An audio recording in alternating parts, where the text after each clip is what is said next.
ಮಾತ್ರ ಮ್ಯಾನೇಜ್ಮೆಂಟ್ ಅದು copy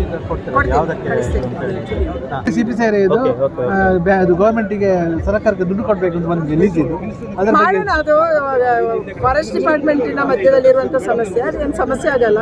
last time ಬಂದಿತ್ತು, ಆವಾಗ ನಾನು ಭೂಪೇಂದ್ರ ಯಾದವ್ಗೆ ಮಾತಾಡಿದ್ದೆ. ಈಗ ಮತ್ತೆ ಬಂದಿದೆ, ಅದನ್ನು ಬಗೆಹರಿಸೋಣ.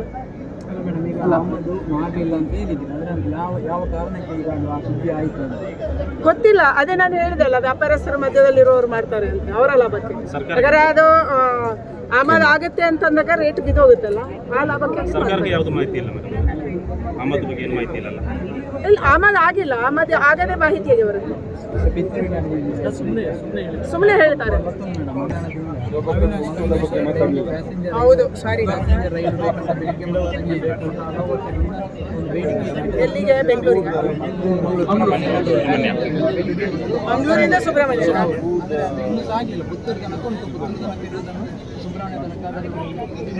ಮುಂದಿನ ಸರ್ತಿಗೆ ಮಾಡಿಸೋಣ. ನಾನೇ ಪತ್ರ ಮಾಡ್ತೀನಿ.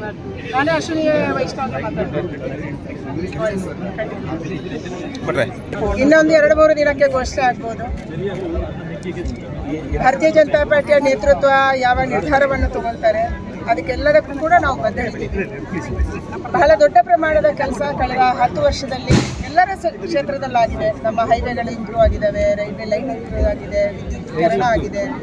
ಇವತ್ತು ಅಮೃತ ರೈಲ್ವೆ ಸ್ಟೇಷನ್ಗಳು ನಮ್ಮ ಭಾಗಕ್ಕೆ ಬಂದಿದೆ. ಸುಬ್ರಹ್ಮಣ್ಯನೂ ಅದರಲ್ಲಾಗಿದೆ, ನಮ್ಮ ಉಡುಪಿಯೂ ಆಗಿದೆ, ಚಿಕ್ಕಮಗಳೂರು ಆಗಿದೆ, CRF ಅಲ್ಲಿ ರಸ್ತೆ ಬಂದಿದೆ, PMJS ಆಗಿದೆ. ನೀವು ಯಾವುದೇ ಹಳ್ಳಿಗೆ ಹೋದರೂ ಕೂಡ 80-90% ಜನ ಒಂದಲ್ಲ ಒಂದು ರೀತಿಯ ಸೌಲಭ್ಯವನ್ನು, ಅದು ಆಯುಷ್ಮಾನ್ ಕಾರ್ಡ್ ಇರ್ಬೋದು, ಉಚಿತ ಅಕ್ಕಿ ಇರ್ಬೋದು, ಅಥವಾ ಕಿಸಾನ್ ಸಮ್ಮಾನ್ ಯೋಜನೆ ಇರ್ಬೋದು, ಬೆಳೆ ವಿಮೆ ಇರ್ಬೋದು, ಬೇರೆ ಬೇರೆಯನ್ನು ಪಡ್ಕೊಂಡಿದ್ದಾರೆ. ಕೊರೋನಾದಲ್ಲಿ ಅನುಕೂಲ ಆಗಿದೆ. ಇದರ ಆಧಾರದಲ್ಲಿ, ಅಭಿವೃದ್ಧಿಯ ಆಧಾರದಲ್ಲೇ ವೋಟ್ ಕೇಳಬೇಕು ಅನ್ನುವಂಥ ತೀರ್ಮಾನ ಆಗಿದೆ. ಅದೇ ಆಧಾರದಲ್ಲಿ ನಮ್ಮ ಕ್ಷೇತ್ರದಲ್ಲೂ ನಾವು ವೋಟ್ ಕೇಳ್ತೀವಿ.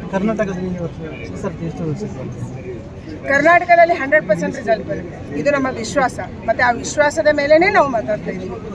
ಯಾಕೆಂದರೆ ಮೋದಿಯವರನ್ನು ಇವತ್ತು ಕರ್ನಾಟಕ ಜನ ಪ್ರೀತಿ ಮಾಡ್ತಾರೆ. ಪದೇ ಪದೇ ಮೋದಿ ಇಲ್ಲಿ ಬಂದಿದ್ದಾರೆ, ಅಭಿವೃದ್ಧಿ ಕೆಲಸ ಜೊತೆಗೆ ಬಂದಿದ್ದಾರೆ. ಮೋದಿಯನ್ನು ಜನ ಇಷ್ಟಪಡ್ತಾ ಇದ್ದಾರೆ. ಅದಕ್ಕಾಗಿ ಜನಕ್ಕೆ ಅನಿಸ್ಬಿಟ್ಟಿದೆ ಮೋದಿಯನ್ನು ಗೆಲ್ಲಿಸಬೇಕು, ದೇಶಕ್ಕೆ ಮೋದಿ ಬೇಕು. ಇರುತ್ತೆ ರಾಜಕೀಯ ಅಂದರೆ ಎಲ್ಲರೂ ಗೆಲ್ಲುವ ಸೀಟನ್ನು ಎಲ್ಲರೂ ಕೇಳ್ತಾರೆ. ಸೀಟ್ ಕೇಳುವಾಗ ಗೊಂದಲಗಳು ಆಗೇ ಆಗ್ತವೆ. ಇದಕ್ಕೆ ಚುನಾವಣೆಗೆ ಸಂಬಂಧ ಇರಲ್ಲ. ಕೊನೆಗೂ ನಮ್ಮ ಕೇಂದ್ರದ ಚುನಾವಣಾ ಮಂಡಳಿ ಯಾವ ನಿರ್ಧಾರ ತಗೊಳುತ್ತೆ ಆ ನಿರ್ಧಾರಕ್ಕೆ ನಾವು ಬಂದಿದ್ದೀವಿ. ತಾವು ಸ್ಪರ್ಧೆ ಮಾಡ್ತೀರಾ ಮೇಡಮ್?